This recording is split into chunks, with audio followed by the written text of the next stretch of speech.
Terminal Manager Ellis's laughter echoes across the counter as Amara approaches, her Nigerian accent flowing like music as she inquires about her delayed flight. "Sorry, ma'am, we don't speak whatever that is," Ellis announces loudly, prompting his staff to join in the mockery. Amara repeats her question with perfect composure, her eyes betraying nothing. Ellis grabs her economy ticket and exaggeratedly mimics her accent, each syllable twisted into cruel caricature. "Maybe try the bus next time," he suggests, triggering another round of laughter. They see a woman they can humiliate without consequence. They don't see the CEO who just acquired their company. What the laughing staff doesn't notice is Amara discreetly taking out her phone and pressing record, capturing every word of their discrimination, evidence that will soon change everything. Amara Okafor strides through the bustling international terminal, her business casual attire impeccable despite the 15-hour day behind her. The tailored blazer and pencil skirt speak of understated wealth, though nothing about her screams executive. She pulls a modest carry-on, its wheels gliding silently across the polished floor. Storm warnings flash on the departure screens, and harried travelers cluster around customer service desks, voices rising in frustration. Terminal Operations Manager Ellis spots her approaching his counter. His eyes narrow, scanning her from head to toe before straightening the badge that proclaims his modest authority. Something in his posture shifts, a subtle tightening, a barely perceptible change in his expression that happens before Amara speaks a single word. When staff member Zoe moves to assist Amara, Ellis steps forward. "I'll handle this one," he says, his voice carrying a smirk that Zoe recognizes immediately. She retreats, discomfort evident in her eyes but compliance in her movement. "How can I help you today?" Ellis asks, his words unnaturally slow and loud, as if volume could bridge an imaginary comprehension gap. Amara hasn't even spoken yet. "Good evening," Amara says, sliding her economy ticket and passport across the counter. Her smile is professional but tinged with the weariness of a week's worth of high-stakes negotiations. Ellis examines her documents, his eyebrows rising fractionally at her Nigerian name. "Well, Ms. Okafor," he says, deliberately mangling the pronunciation while sliding her passport back. "What seems to be the problem?" "It's Okafor," Amara corrects gently. Her English is flawless, her accent a melodic reminder of her Lagos upbringing. "I'm inquiring about the status of Flight RA-217. The boards show a delay but no updated departure time." Ellis exchanges knowing glances with a colleague before responding. "Your flight is delayed," he enunciates with exaggerated clarity, as if speaking to a child. "Storm, weather, bad." He gestures toward the windows with sweeping motions. Nearby passengers glance over, some wincing at the interaction, others averting their eyes in uncomfortable silence. Amara's expression remains composed, though a flicker of recognition passes behind her eyes. This treatment is familiar territory. As Ellis continues his performative rudeness, a quiet airline employee named Jade watches with growing discomfort, unaware her career trajectory is about to drastically change. "I'd appreciate if you could check the system again," Amara says, her voice steady despite Ellis's condescension. "I have an important meeting tomorrow morning." Ellis rolls his eyes theatrically, making sure his colleagues notice. He types a few keys with exaggerated flourishes, each keystroke a performance of put-upon inconvenience. "Listen, sweetie," he says, leaning forward over the counter. "Your little meeting will have to wait. There's a storm, see?" He points toward the rain-streaked windows and speaks even more slowly. "Big rain. Planes no fly in big rain." A male colleague snickers. Another mimics Amara's accent in a whispered aside. "Important meeting tomorrow." The mockery isn't subtle, nor is it meant to be. Amara notices, her eyes briefly flick toward the whispering staff, but she maintains her dignified posture. "In that case, I'd like to speak with a supervisor," Amara requests, her strategy shifting. Ellis puffs up, chest expanding beneath his polyester uniform shirt. I am the Terminal Operations Manager. He taps his name badge for emphasis. I'm as high as it goes for customer concerns. The pause before the last word carries unmistakable dismissal. Jade, a young employee at the adjacent counter, half rises from her seat. Sir, perhaps I could... Ellis silences her with a sharp glare. Jade, I've got this. His tone leaves no room for discussion. Jade sinks back, her mouth tightening into a thin line. Amara tries again. Could you provide any estimate at all? Even a general time frame would help me plan. Ellis makes a show of consulting his computer, typing with dramatic flair. Well, in American time, he says, emphasizing American with a smirk, that would be approximately 3 hours. Several staff members stifle laughs. A white businessman in a tailored suit approaches the counter with the same question about the delayed flight. Ellis's transformation is immediate. His posture straightens, the mockery vanishes, his tone becomes respectful and professional. Yes, sir, we're expecting a 3-hour delay due to the thunderstorm system. I've already notified catering to prepare additional refreshments in the first-class lounge. If you'd like to wait there, I can arrange an escort.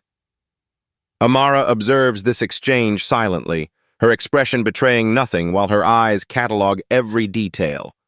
When the businessman leaves, she approaches Ellis again. I couldn't help but notice the different service standard, she says calmly. Ellis bristles visibly.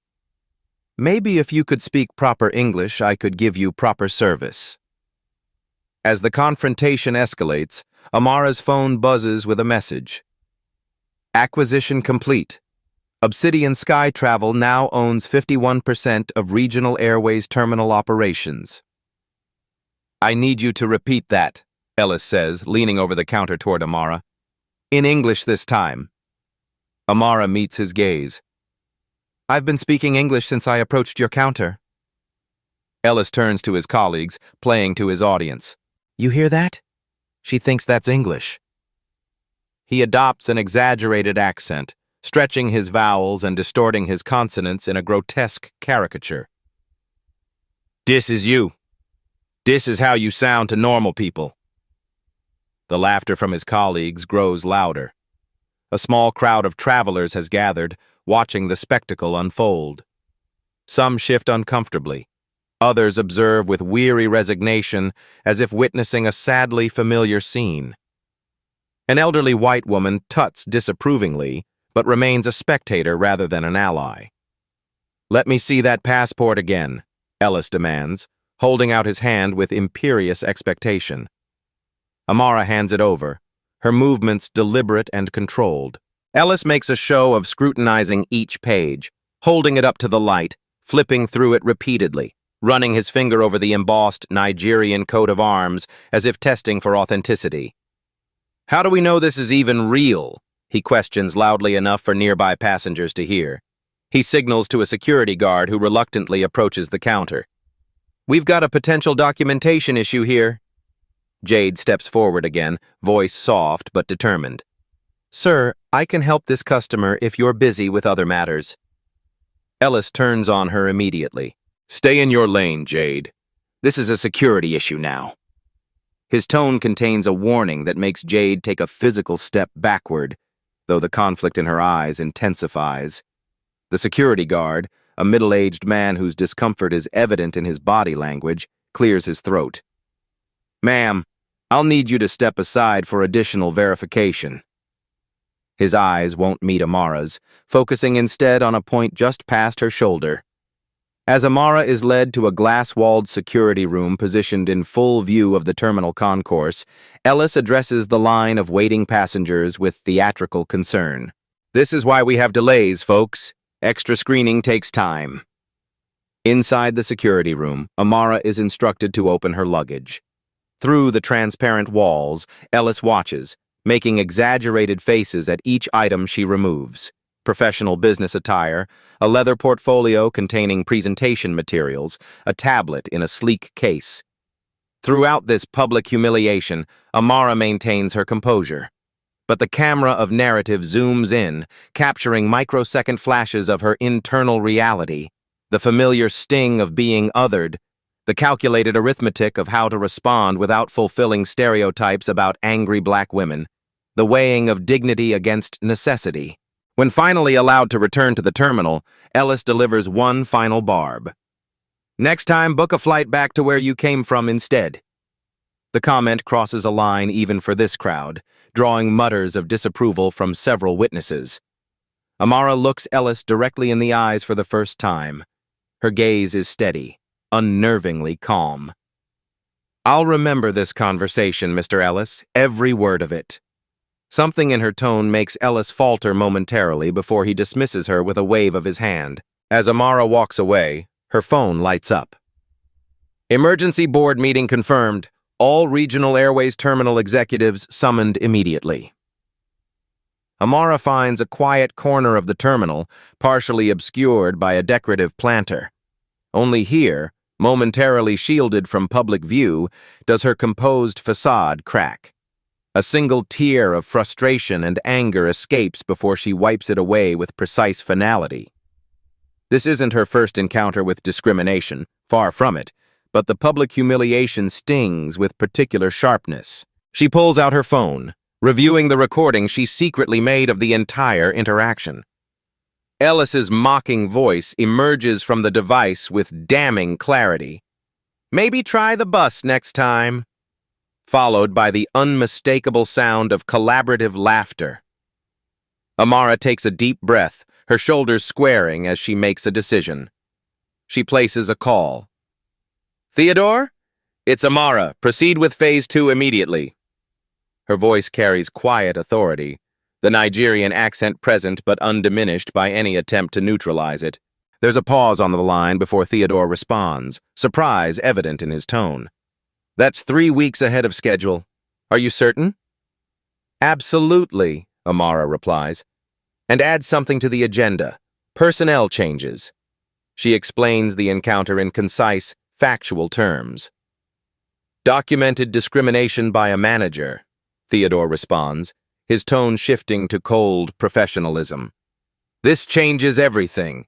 I'll convene the team." Ellis, still behind the counter, pantomiming Amara's accent to appreciative laughter from his colleagues.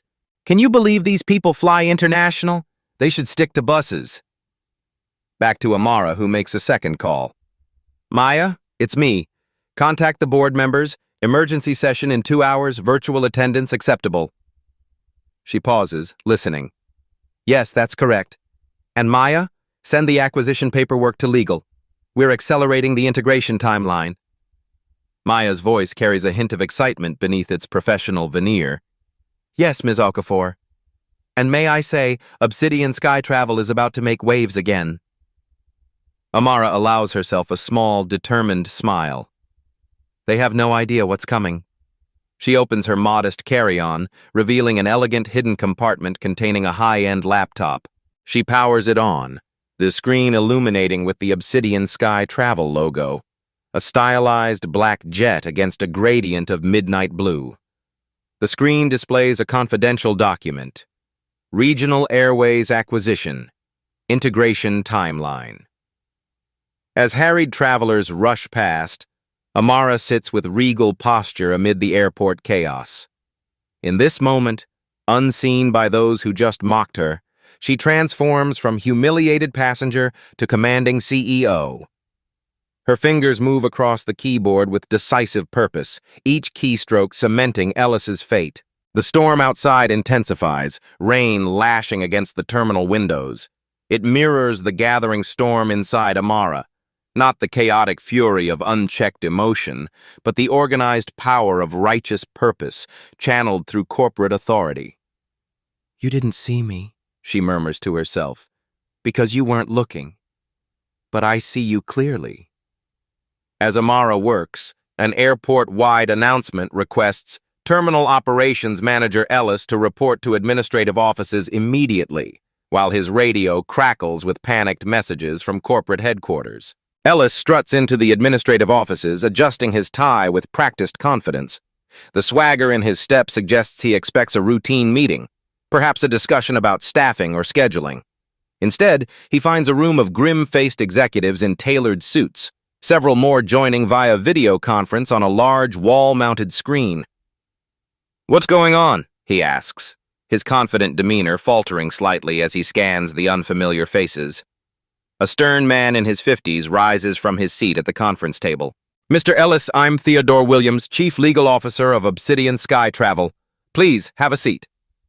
His voice carries the crisp precision of someone who measures words by their legal weight. Ellis remains standing. "I don't understand. I was called to meet with regional management." "We're reviewing an incident that occurred approximately 40 minutes ago," Theodore continues, "involving discriminatory behavior toward a passenger." Ellis scoffs, crossing his arms. "Look, if this is about that African woman who couldn't speak proper English..." Theodore cuts him off, his expression darkening. "That African woman, as you call her, is Amara Okafor." The name means nothing to Ellis. "So?" Theodore gestures to a tablet on the table. "Perhaps this will clarify things." He presses play. Ellis's own voice fills the room, mockingly mimicking Amara's accent. His face drains of color as the recording continues, capturing every derisive comment, every instance of humiliation he orchestrated. "This behavior violates at least 6 company policies," Theodore states flatly when the recording ends. "And as of 9 a.m. this morning, your company policies are our company policies." Ellis forces a laugh. "I don't know what you're talking about."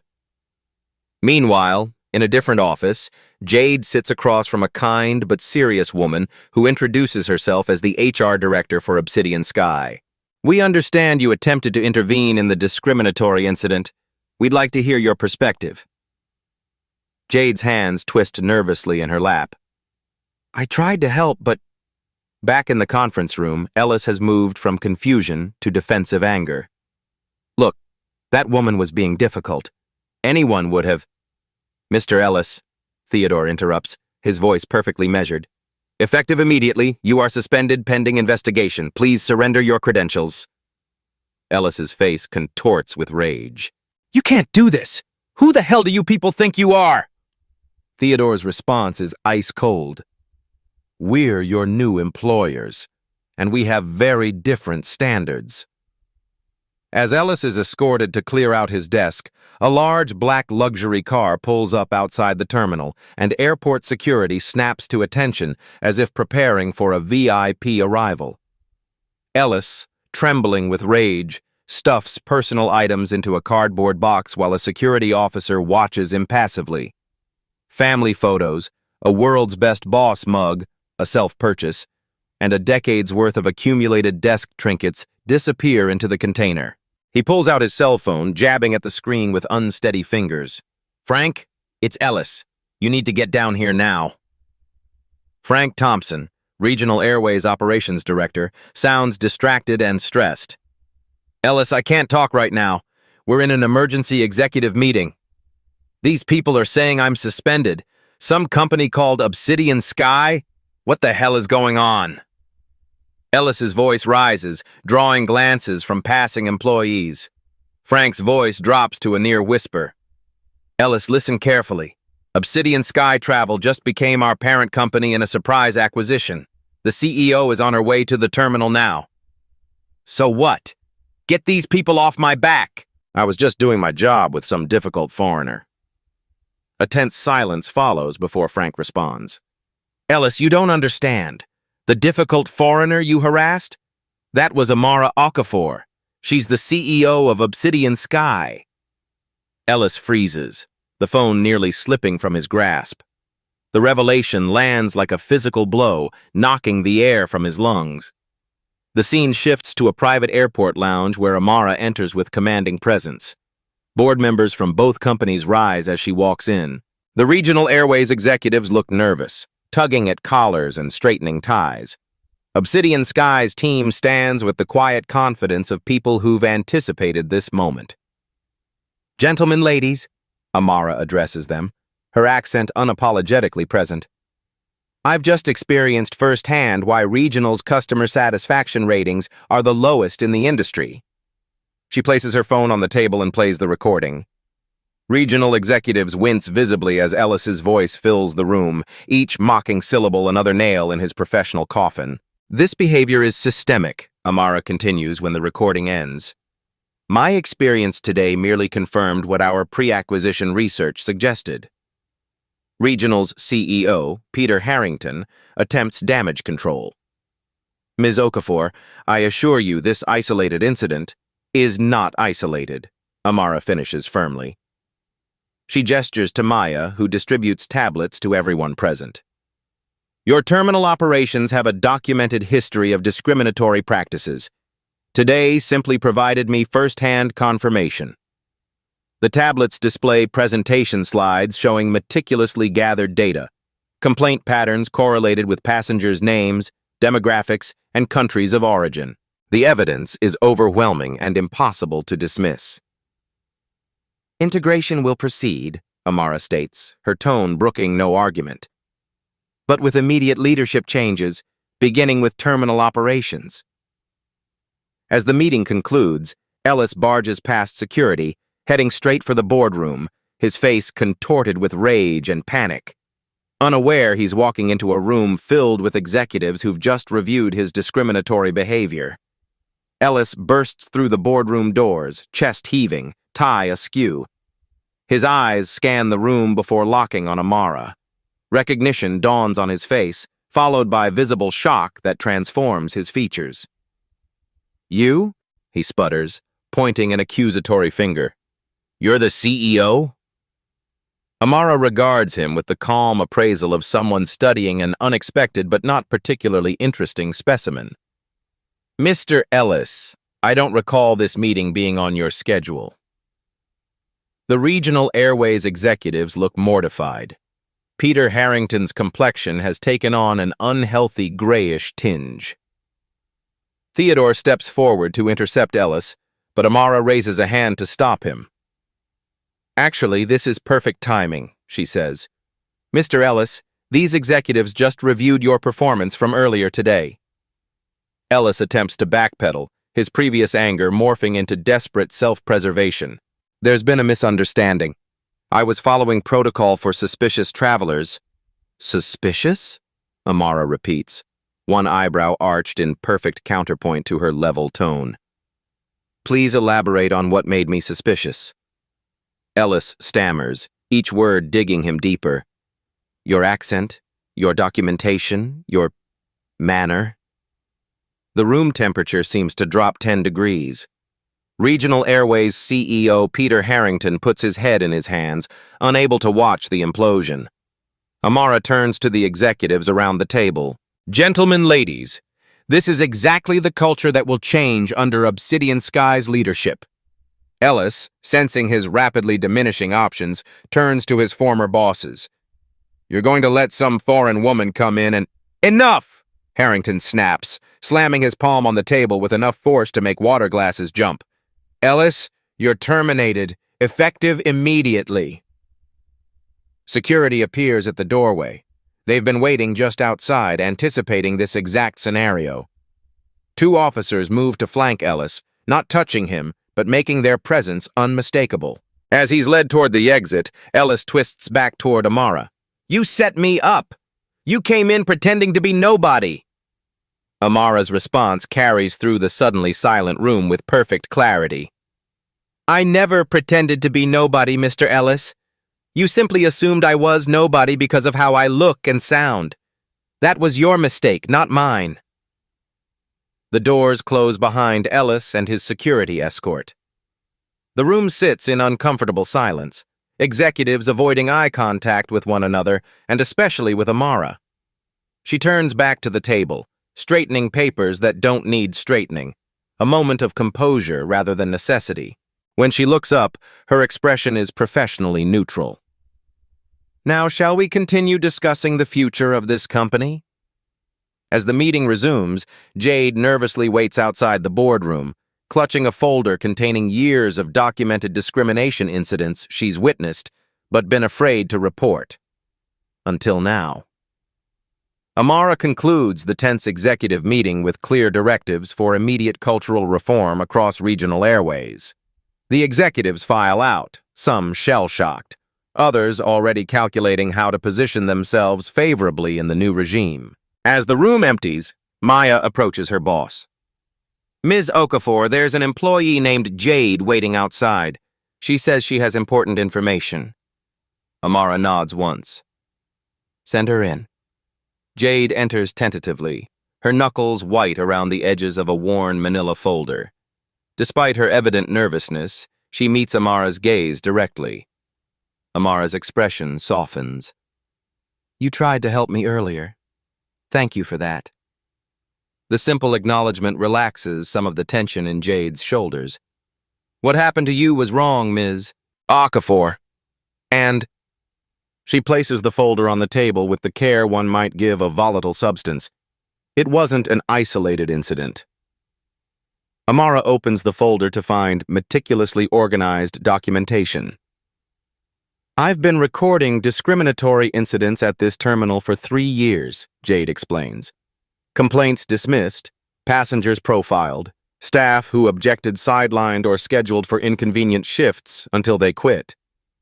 Amara examines the pages, dates, times, descriptions, patterns, all carefully catalogued. Her expression grows increasingly grave. "You took a significant risk keeping these records." "I couldn't stay silent anymore," Jade admits, "but I needed my job." Amara studies her thoughtfully. "Integrity under pressure is rare, Jade. Obsidian Sky needs people like you." Regional Airways has had discrimination complaints for years. Before finalizing our acquisition, I needed to experience their customer service firsthand, as an ordinary traveler, not as a CEO being given VIP treatment. Theodore enters with a tablet displaying updated information. "The recording has been shared with the board and legal. They're unanimously supporting termination for Ellis and a complete overhaul of terminal management." Amara nods, then turns back to Jade. "Your documentation will be invaluable for our reforms." We glimpse Ellis in the employee parking lot, standing beside his car in shell-shocked stillness. From his vantage point, he watches workers already replacing Regional Airways signage with Obsidian Sky logos throughout the terminal, the swift, efficient erasure of the world he knew. Meanwhile, Amara conducts a video call with her diverse executive team scattered across global locations. Faces of various ethnicities and backgrounds fill the screen, all focused intently on their CEO. "Operation Terminal Integration is ahead of schedule," she informs them. "Unfortunately, the cultural issues are worse than we anticipated." Her CFO, a sharp-featured woman with silver-streaked hair, responds, "The budget for restructuring is approved. Whatever resources you need." Amara concludes, "Effective immediately, I'm appointing new terminal leadership." She glances at Jade, who's still present but standing respectfully near the door. Someone who's demonstrated both integrity and courage. Jade looks up in surprise as Amara continues, "Sometimes the best leaders are those who've been watching from the sidelines, seeing everything that needs to change." As news of the acquisition and management shakeup spreads through the terminal, Ellis makes a frantic call to his attorney, claiming wrongful termination and discrimination, unaware that Amara's legal team has prepared for exactly this response. Ellis sits across from attorney Raymond Diaz in a strip mall law office where the veneer of success, leather-bound law books, framed credentials, mahogany desk, can't quite disguise the worn carpet and water-stained ceiling tiles. Diaz initially projected confidence when Ellis called, scenting a lucrative wrongful termination case against a major corporation. That confidence has visibly deflated as he reviews the evidence Ellis brought him. "They have recordings, documented patterns of behavior, and multiple witnesses," Diaz explains, removing his glasses to rub the bridge of his nose. "This isn't wrongful termination. You're lucky they haven't pursued civil rights violations." Ellis pounds the desk. "She trapped me. She pretended to be a nobody." Diaz sighs. "Mr. Ellis, she didn't pretend anything. She simply didn't announce herself as the CEO. That's not entrapment. That's you revealing your actual workplace behavior. Meanwhile, Amara implements systematic changes at the terminal with surgical precision. In the employee break room, staff attend new training sessions focused on cultural sensitivity and inclusive customer service. The trainer, a black woman with decades of experience in corporate diversity work, doesn't sugarcoat the issues. This isn't about being politically correct, she tells them. It's about basic human dignity and smart business practice. In the administration offices, a task force reviews all previous discrimination complaints, reaching out to affected passengers with personal apologies and travel vouchers. We can't undo what happened, the form letter begins, but we can acknowledge it, learn from it, and commit to a different future.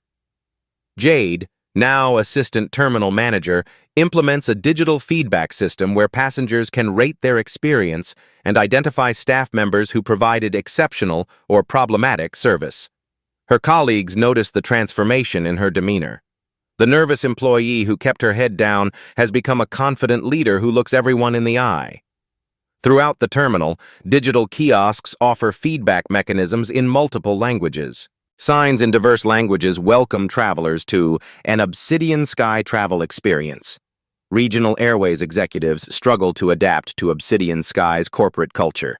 In boardrooms and private offices, resistance takes the form of passive-aggressive compliance. These changes are unnecessary and costly, one director complains during a budget meeting. Our passengers just want to get from point A to point B efficiently. Amara responds without looking up from her notes. Our research indicates otherwise. Passengers want efficiency and dignity. We intend to provide both. Other executives recognize the opportunity presented by the acquisition. Our customer satisfaction numbers have been declining for years, a forward-thinking VP acknowledges during a strategy session.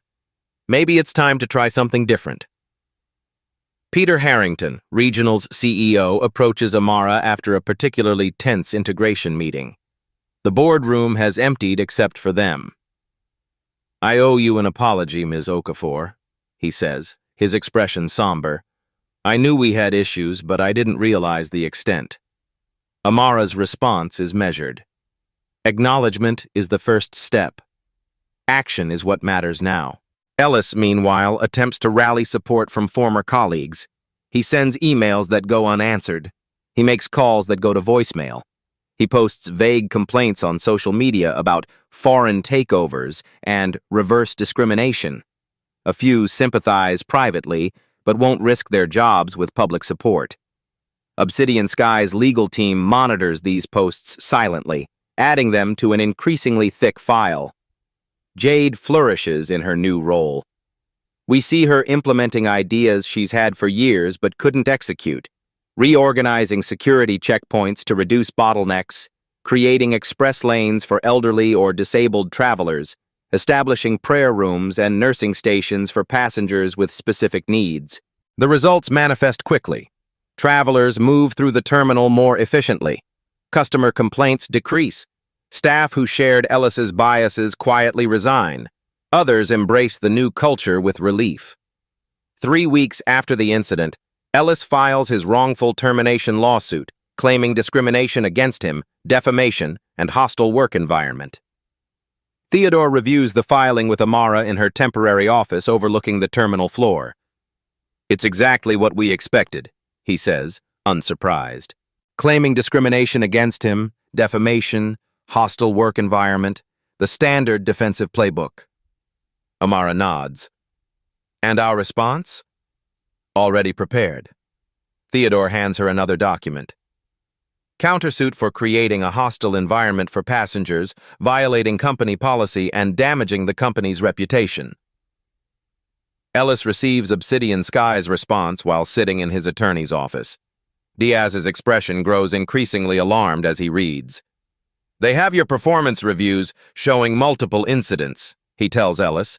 Passenger complaints you dismissed, and documentation of biased treatment patterns. And they're countersuing for twice what you're asking. Ellis slams his hand on the desk. I don't care. I want my day in court. Business media catches wind of the story. Headlines appear. Obsidian Sky CEO experiences discrimination at newly acquired terminal, and travel industry giant takes bold stand against airport discrimination. Amara gives a single powerful interview discussing the broader issues, never mentioning Ellis by name, but addressing systemic problems in the travel industry. Travel should connect humanity, not divide it, she tells the interviewer, her posture regal, her Nigerian accent clear and unmodified.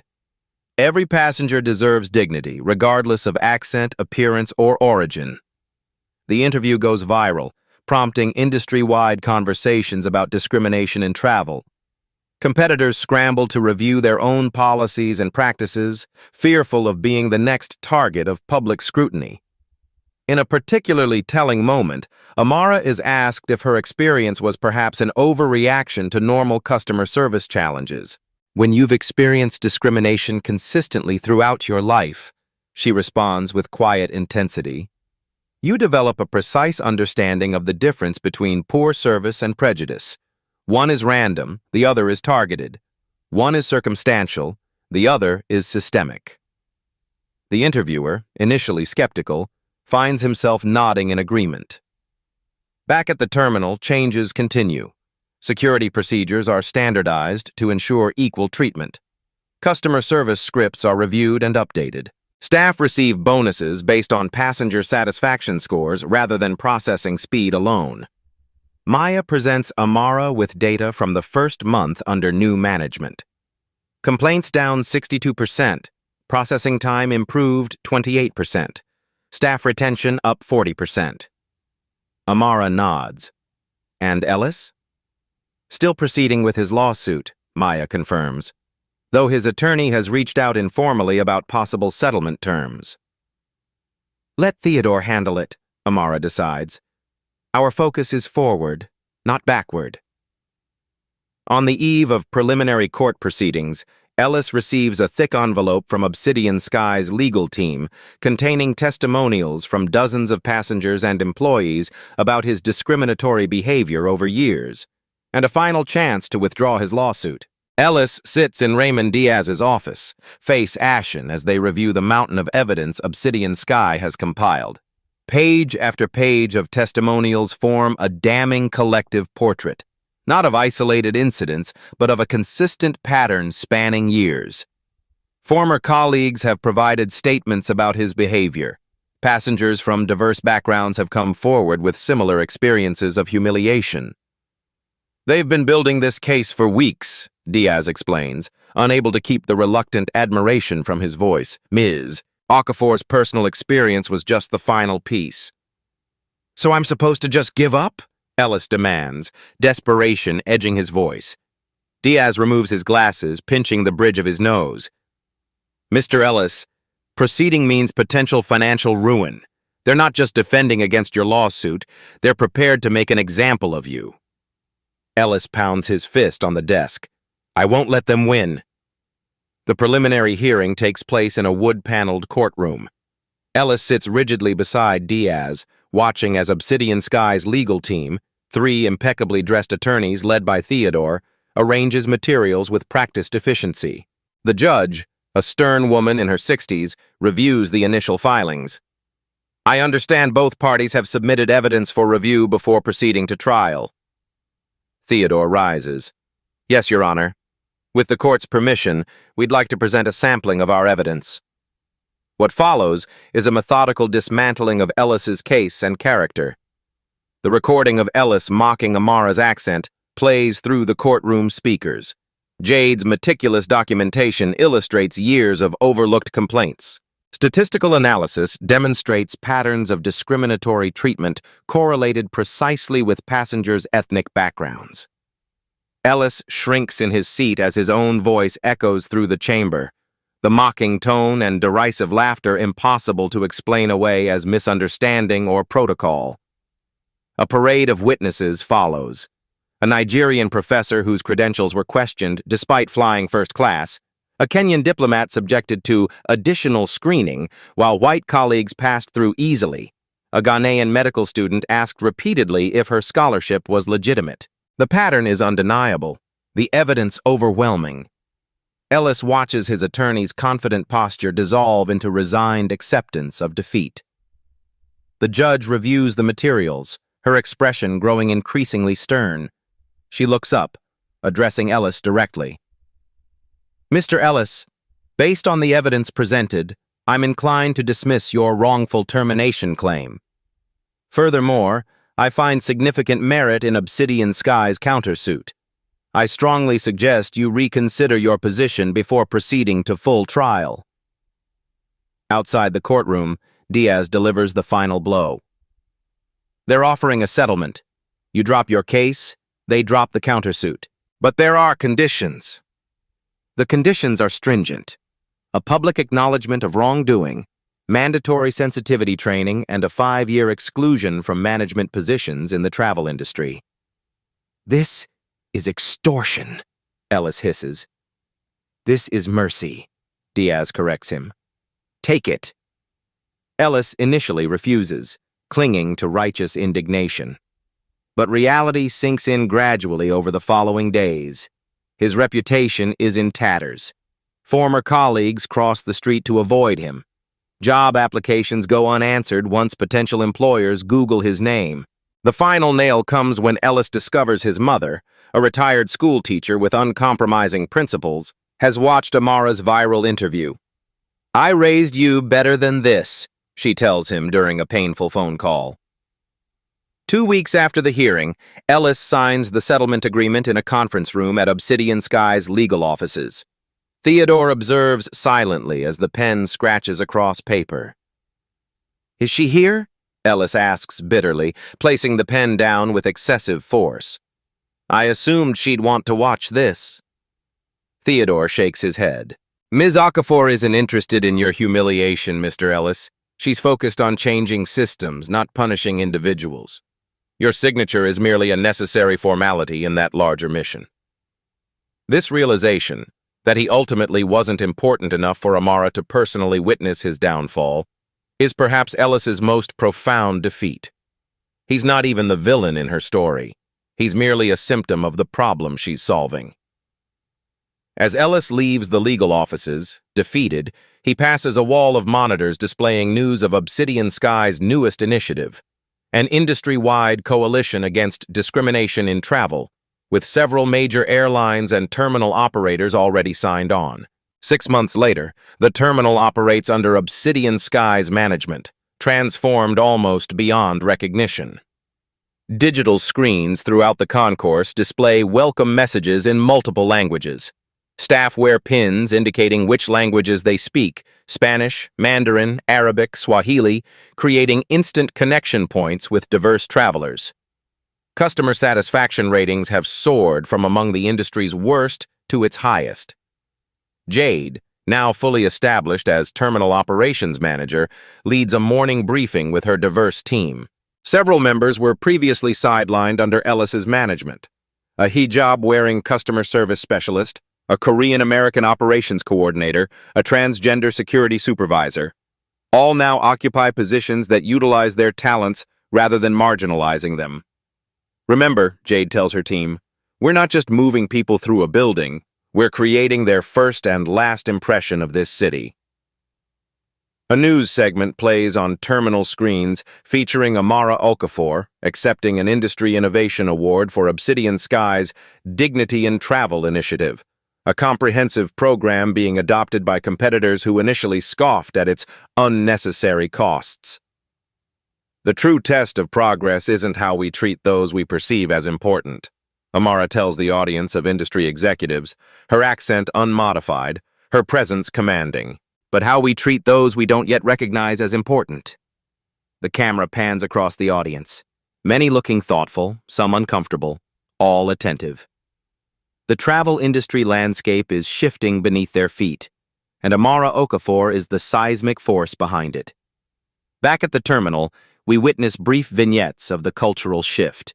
A customer service representative patiently assists an elderly South Asian woman speaking broken English, finding creative ways to communicate without condescension. When the passenger finally understands, her relieved smile speaks volumes. In a training room, employees participate in a workshop where they practice recognizing and addressing unconscious bias. The exercises are challenging, sometimes uncomfortable, but the engagement is genuine. Jade interviews a hijab-wearing applicant for a customer service position, focusing entirely on her qualifications rather than her appearance. "When can you start?" she asks at the conclusion, extending her hand. At security checkpoints, passengers of various ethnicities move through with equal treatment. No random selections based on appearance or names, no lingering scrutiny of certain passports. A montage shows similar changes spreading across other airports and travel hubs.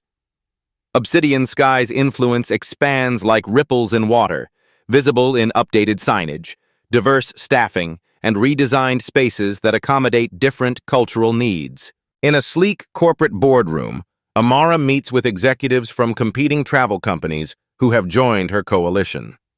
Maps on the wall show global transportation networks, emphasizing interconnection rather than borders.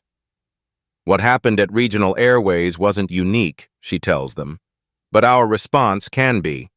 This is about more than damage control or public relations. It's about fundamentally changing how the travel industry sees and serves all passengers." A silver-haired executive raises his hand. "What about the costs? These programs, the training?" Amara slides across documented financial results. Obsidian Sky's customer satisfaction is up 47%, repeat bookings up 32%, staff turnover down 28%. She allows that to sink in before delivering the conclusion. Dignity isn't just morally right, it's profitable. The data speaks volumes. More companies sign onto the coalition. As the industry begins to transform, an unexpected email arrives in Amara's inbox from Ellis, who has completed his sensitivity training and is asking for a chance to make amends. 1 year after the initial incident, Amara returns to the same terminal, this time openly as CEO. The transformation is complete. Obsidian Sky branding is everywhere, alongside visible commitments to dignity and respect for all travelers. Jade greets her warmly, now confident in her leadership role. "We have something to show you." She leads Amara to a wall displaying customer feedback. Testimonials from passengers of all backgrounds describe their positive experiences. Photos show the diverse staff who have been promoted or hired under the new management.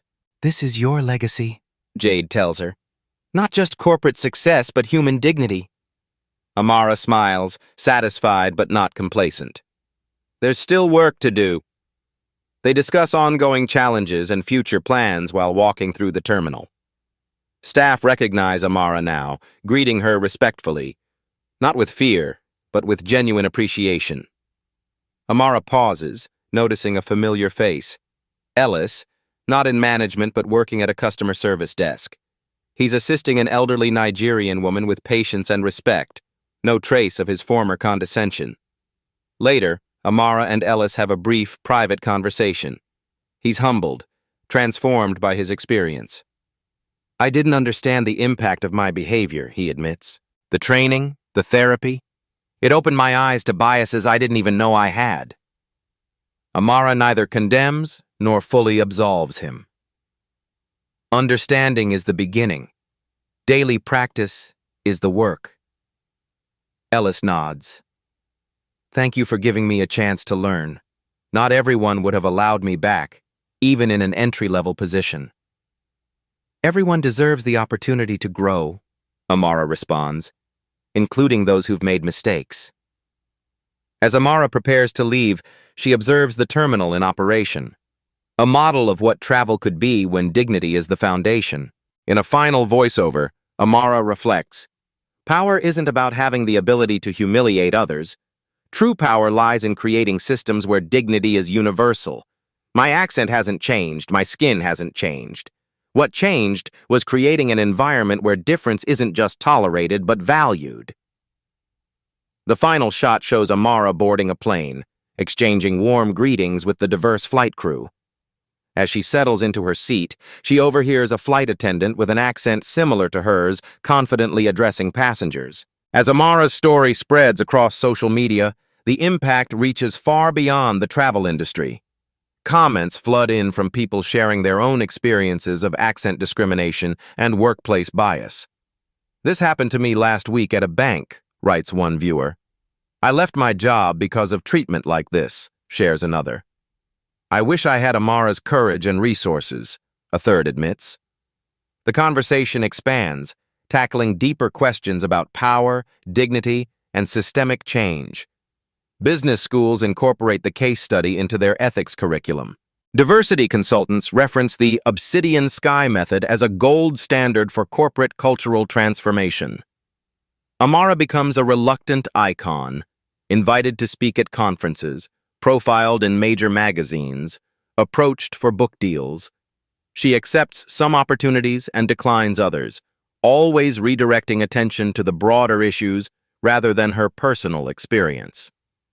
"The point isn't what happened to me," she tells a journalist who presses for more personal details. "The point is what happens to thousands of people every day who don't have the power to change their circumstances." Meanwhile, Obsidian Sky continues to expand its influence. The company launches a certification program for dignity in travel standards that other businesses can adopt. They create scholarships for students from underrepresented backgrounds, pursuing careers in transportation and hospitality management. Jade is promoted to Regional Director of Terminal Operations, overseeing multiple locations. Her management style, firm but compassionate, focused on both efficiency and dignity, becomes a model throughout the organization. The final scene returns to the terminal where it all began. A new employee orientation is in progress. The trainer shows a video about Obsidian Sky's values, which includes a brief reenactment of the confrontation between Amara and Ellis, now used as an educational tool. "This is where our transformation began," the trainer explains, "with one person who refused to accept discrimination as normal." A young trainee raises her hand. "But most of us don't have the power to buy a company when we're discriminated against. What can regular employees do?" The camera pans to reveal the trainer is Ellis. His response is thoughtful, earned through difficult self-reflection. "Document everything, find allies, speak up when you can. And remember that cultural change doesn't always happen from the top down. Sometimes it happens person by person, interaction by interaction, until the old way of doing things simply becomes unacceptable." As the training session ends, the camera pulls back to show a bustling, diverse terminal where dignity has become the expected standard rather than the exception. Has this story inspired you to stand up against discrimination in your workplace? Share how in the comments below. If you enjoyed this powerful story of justice and transformation, subscribe to Beat Stories for more narratives that expose workplace injustice and celebrate the triumph of dignity. New stories every week that will move, inspire, and empower you. Hit that subscribe button now. Every time someone stands up, speaks out, or refuses to be erased, a new story is born. At Beat Stories, we archive that courage. Subscribe now and help us keep these moments alive, because the more we share them, the harder they are to ignore.